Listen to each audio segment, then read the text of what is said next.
సుత్తి లేదు, సోది లేదు. ఏ కులం మతం మీద ద్వేషం లేదు. ఆజాద్ కలాం మీడియా రిపోర్టింగ్స్‌కు తిరుగులేదు. మన భారతదేశ రాజ్యాంగవాదానికి, ప్రజాస్వామ్యవాదానికి, లౌకికవాదానికి ఎదురు లేదు. నేను అడ్వకేట్ సాదిక్ షేక్, నాతో పాటు మన షేక్ మహబూబ్ సువాని గారు ఉన్నారు. ఇవాళ చాలా ఇంట్రెస్టింగ్ సబ్జెక్ట్ మరియు ఒక ప్రత్యేక విశ్లేషణ గురించి మనం చర్చించనున్నాము. ఏదైతే పెళ్లి చేసుకోవాలి అంటే భయపడుతున్నారు. పెళ్లి చేస్తాము అంటే పారిపోతున్నారు. అసలు పెళ్లి చేసుకో నాయనా అంటే నిద్రలేని రాత్రులు, ఒక్కొక్కరికి ఒక్కొక్క పీడ కలలు. అసలు ఎందుకు ఇలా జరుగుతుంది అంటే సోషల్ మీడియాలో ముఖ్యంగా ఏదైతే ఎంగేజ్మెంట్ అయిన తర్వాత హనీమూన్లో మరియు పెళ్ళైన తర్వాత పిల్లలున్న తర్వాత కూడా భార్యలు భర్తలను చంపేస్తున్నారు. ఇదేంటి మహిళలు పురుషులను చంపడం ఏంటి అనుకుంటున్నారా? అది గతంలో అండి. ఏదైతే పురుషులు భార్యలను వేధించడం, హింసించడం, చంపేయడం, అత్తమామలు ఇలా మహిళలను చంపేయడం చాలా జరిగాయి. కాకపోతే ఇప్పుడు చాలా ట్రెండింగ్లో ఉండి యువతను భయభ్రాంతులకు గురి చేస్తున్న సబ్జెక్ట్ ఏదైనా ఉందా అంటే భర్తలను మరియు ఎంగేజ్మెంట్ అయిన ఏదైతే ప్రియులను చంపేస్తున్న భార్యలు. మీరు కేవలం 5 రాష్ట్రాల్లోనే 785 హత్యలు భార్యలు భర్తలై చేయడం జరిగింది. అందులో ఉత్తరప్రదేశ్ తదితర రాష్ట్రాలకు చెందినవి ఉన్నాయి. అయితే మన మహబూబ్ సువాని గారు ఎన్సీఆర్బీ డాటాను వివరించాలని కోరుతున్నాను. టోటల్ మనం చూసుకుంటే 785 మర్డర్లు ఏ స్టేట్లో ఎన్నెన్ని జరిగినాయి అంటే ఉత్తరప్రదేశ్లో 274, బీహార్లో 185, రాజస్థాన్ 138, మహారాష్ట్రలో 100, మధ్యప్రదేశ్లో 79. ఇవన్నీ మీరు చూసుకుంటే జియోలాజికల్గా ఇవన్నీ పక్క పక్కన రాష్ట్రాలే. నార్త్ సైడ్లోనే పక్క పక్కనే ఆనుకొని ఉంటాయి అన్నమాట ఈ రాష్ట్రాలన్నీ. ఇందులో ఇంకో ఆనందించే విషయం ఏంటంటే మన తెలుగు రాష్ట్రాలు లేవు. అదే ఉన్నాయండి, ఇక్కడ చూపించకపోవచ్చు కానీ తెలుగు రాష్ట్రాల్లో కూడా బాగానే జరిగాయి. కానీ compare to south India, north ఇండియాలో ఈ పర్టికులర్గా చూడండి, మీరు మ్యాప్ చూస్తే ఇక్కడ రాజస్థాన్, మధ్యప్రదేశ్ ఈ పర్టికులర్ ఏరియాలోనే ఇవన్నీ ఎక్కువ ఉన్నాయి అనమాట. అంటే మేజర్ స్టేట్స్ 785 హత్యలు ఏవైతే జరిగాయో అవన్నీ కూడా భార్యలు చేసినాయి. అవును, అన్ని చూడండి, husbands were murdered by their wives. పర్టికులర్గా వాళ్ళు ఎందుకు, ఏది దీనికి రీజనింగ్ ఏంటి పర్టికులర్గా నా ఉద్దేశంలో ఏంటంటే మెయిన్ ఫస్ట్ వచ్చేసి ఎక్స్ట్రా మ్యారిటల్ అఫైర్ ఒకటి. అదే మెయిన్ రీజన్. ఇప్పుడు మీరు ఎంగేజ్మెంట్ చేసుకున్న తర్వాత ప్రియుడితో కలిసి కాబోయే భర్తను చంపేయడం కానీ, ఇంకొకటి వచ్చేసి భర్త పిల్లలు ఉన్నా కానీ, ఇందాక ఒక న్యూస్ ఇందాక మనం చూసాము, అది ఒకసారి ఓపెన్ చేసి చూపిస్తాం. ఇక్కడ చూసుకుంటే మీరు కుమారుడు 18, కుమార్తె 12, ఇద్దరు పిల్లలు ఉన్నారు, పాప బాబు. వాళ్ళు ఏమన్నా చిన్నపిల్లలా అంటే అది వినండి, ఎంత ఘోరమైన కేసు ఇది కూడా. డ్రమ్ములో చంపేయడం, హనీమూన్కి తీసుకెళ్లి తోసేయడం, లేకపోతే ఎంగేజ్మెంట్ చేసుకుని చంపేయడం చూసాము. కానీ ఇది చాలా విచిత్రమైన కేసు. పెళ్ళై 18 సంవత్సరాల కొడుకున్నాడు, 12 సంవత్సరాల అమ్మాయి ఉంది. అయినా కూడా ఏదైతే ఉత్తరప్రదేశ్కి చెందిన ఈ కుటుంబం గుజరాత్ పోయి బతుకుతున్నారట. అక్కడ భార్య అక్రమ సంబంధం పెట్టుకుంటే భర్త పాపం తన కుటుంబాన్ని కాపాడుకోవడానికి, పరువును కాపాడుకోవడానికి చేతికొచ్చిన పెద్ద పిల్లలు ఉన్నారు, పెళ్లిడికి వచ్చిన అమ్మాయి ఉంది, వాళ్ళని తీసుకొని మళ్ళీ వాళ్ళ స్వస్థలం పిలిబిత్ ఉత్తరప్రదేశ్కి వెళ్ళిన అక్కడ కూడా భార్య నన్ను నా ప్రేమికుడి నుంచి, నా ప్రియుడి నుంచి దూరం చేస్తావా అని చెప్పి భర్తను చీరతో గొంతు బిగించి హత్య చేసింది. ఏంటండి ఈ దారుణం? ఇవన్నీ వింటుంటే ఒక్కోసారి ఏంటంటే వీళ్ళు ఎందుకు ఈ పర్టికులర్గా మీరు ఇన్ని సంవత్సరాల నుంచి మనం న్యూస్లో చూస్తున్నాం, ఎప్పుడు చూసినా కానీ భర్తే భార్యని చంపాడని చెప్పి చాలా న్యూస్లో చూసాము. కానీ ఇప్పుడు దీది పెరగడానికి గల కారణం మీ ఉద్దేశంలో ఏమై ఉంటుంది అంటారు? మన వీక్షకులు గమనించాల్సింది ఏమిటంటే భార్యలే చంపుతున్నారు, భర్తలు చంపట్లేదని మహిళా ప్రపంచాన్ని మేము బద్నాం చేయట్లేదండి. మహిళలంటే ఎంత గౌరవం, సున్నిత మనస్కులు, సౌమ్యులు, ఎంతో తల్లి మాతృమూర్తి హృదయం అని చెప్పి మాట్లాడుకుంటాం. అలాంటి మహిళలు ఇటువంటి అఘాయిత్యాలకు పాల్పడుతుంటే పెళ్లి చేసుకోవాలంటే భయపడక ఏం చేస్తారు?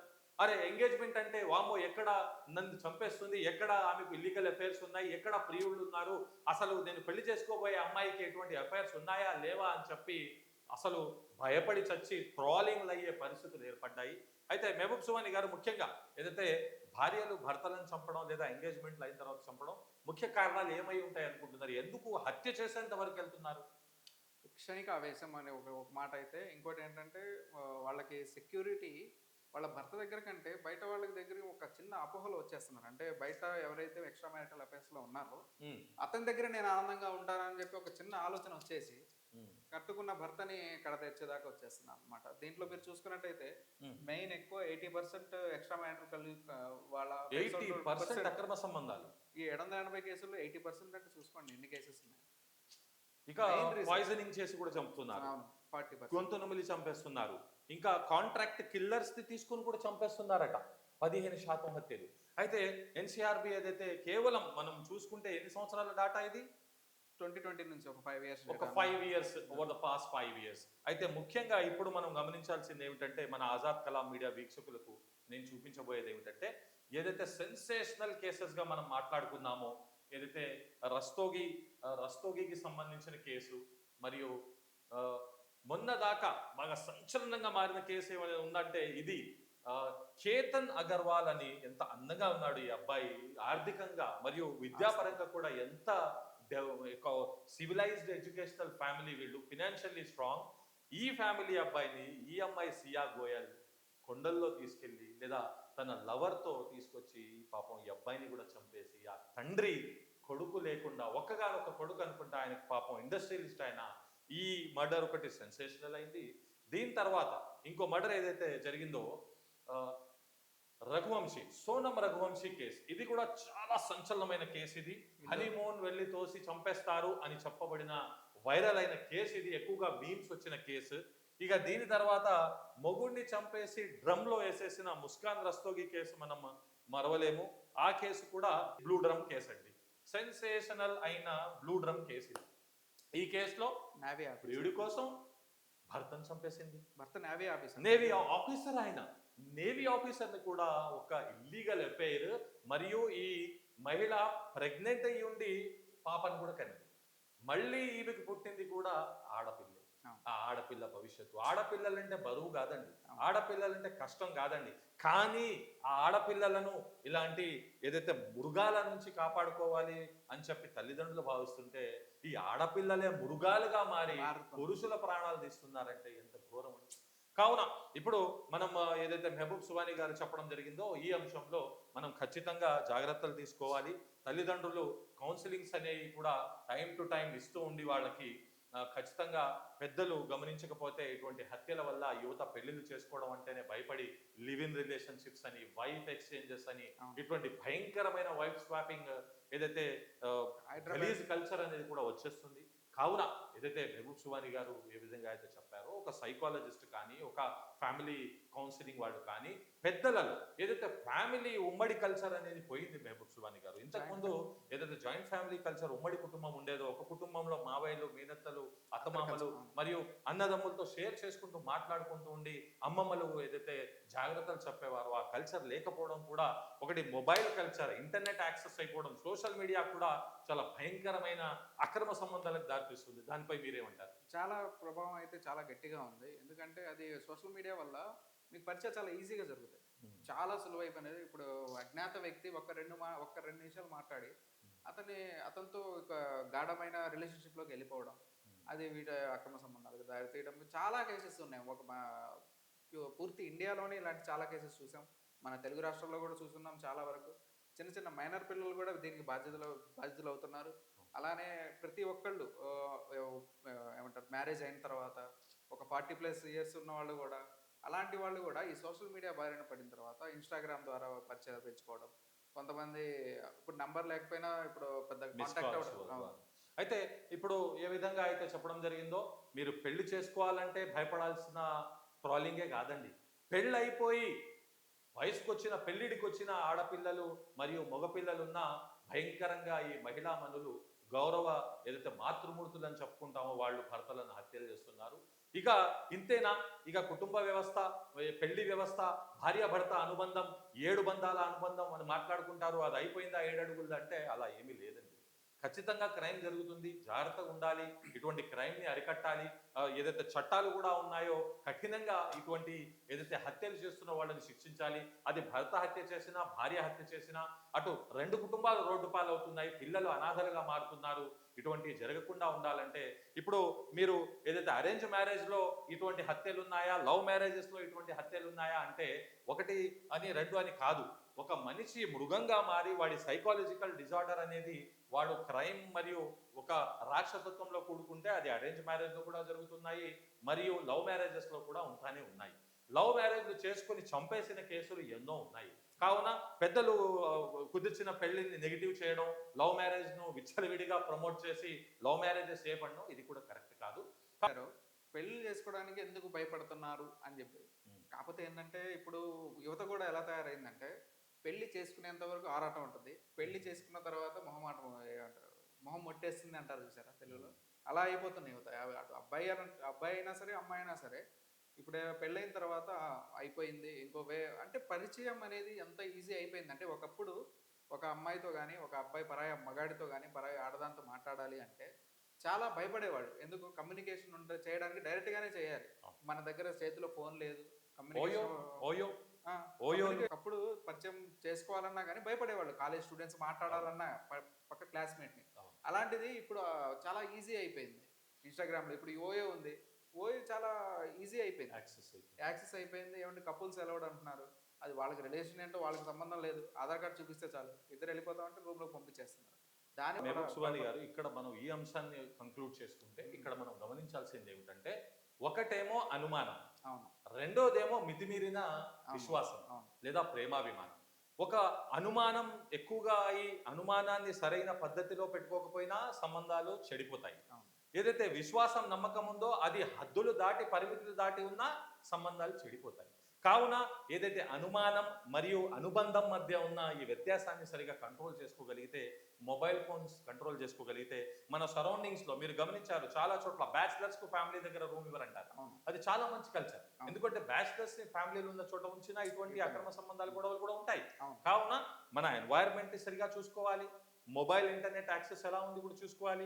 ఎప్పటికప్పుడు కౌన్సిలింగ్ చేసుకుంటూ పెద్దల ఏదైతే వారి సలహాలు సూచనలు మరియు వారు చెప్పే మంచి అంశాలు తెలుసుకుంటూ ఉంటే ఒక ఆధ్యాత్మిక కోణం కూడా భార్య భర్తల్లో ఉండి ఏ మతం కులమని కాదు దాన్ని వాళ్ళు పాటించుకుంటూ ఉంటే ఆధ్యాత్మిక కోణంలో కూడా ఇటువంటి అక్రమ సంబంధాలను, హత్యలను, నేరాలు, ఘోరాలను అరికట్టవచ్చు.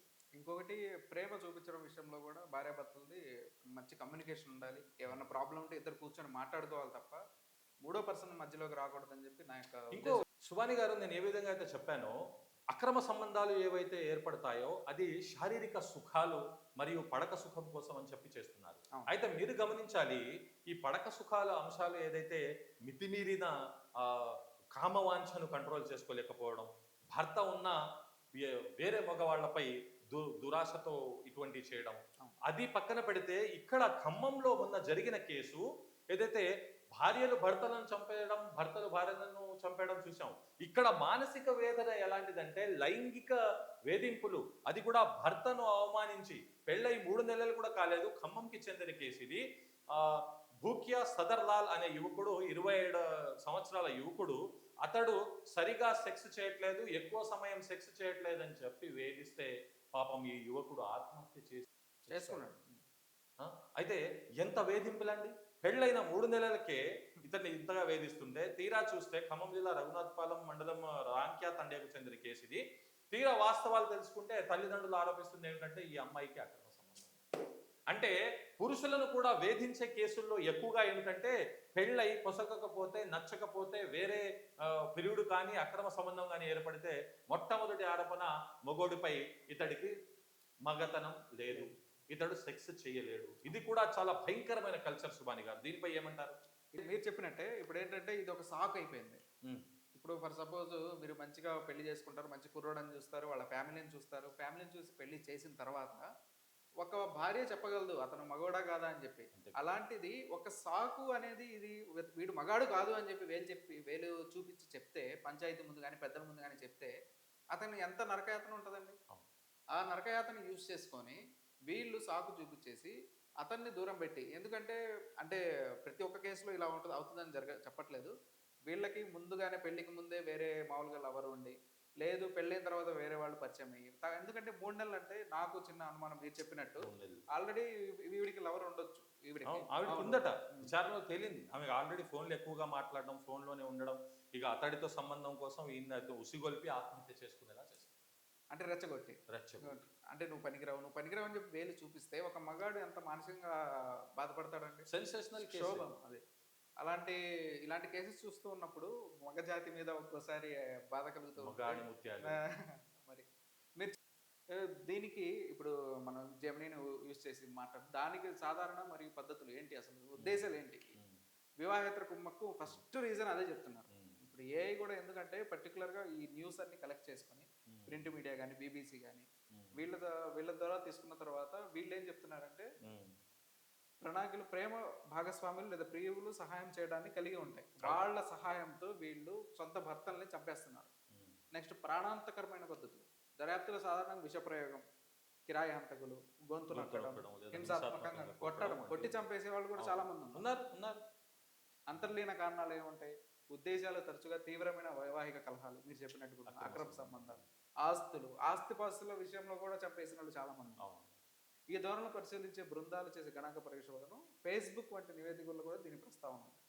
వేలాది సోషల్ మీడియా మెయిన్, వేలాది సన్నిహిత భాగస్వామి హత్య కేసులు, సంప్రదాయ చట్టపరమైన నిర్వచనాలకు అతీతమైన గృహహింస అనేది ఒకప్పుడు వీళ్ళకి ఆడవాళ్ళకి ఇచ్చిన ఒక ఆయుధం అయిపోయింది.